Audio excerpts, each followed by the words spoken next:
Legendary luxury Catalan carmaker Hispano Suiza presented its latest model here in Sant Pere de Ribes, south of Barcelona. It was supposed to be presented in Geneva at the Automobile Fair, but unfortunately that had to be cancelled due to the coronavirus. And instead it was presented here in an event that was live streamed to fans worldwide.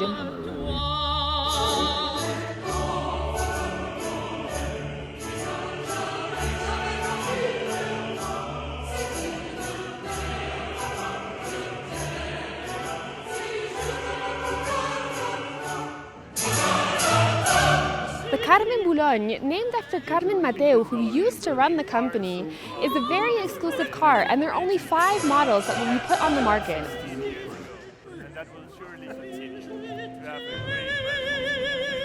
The car is made in Barcelona, and it's 100% electric. Bueno, Hispano Suiza sempre ha estat a l'última tecnologia, des de l'any de fundació fins ara. Per nosaltres la sostenibilitat és molt important. The 1.5 million euro Carmen Boulogne can reach an incredible speed of 290 kilometers per hour, accelerating to 100 kilometers per hour in under 3 seconds. The exclusive Carmen Boulogne will be on the market by the end of the year.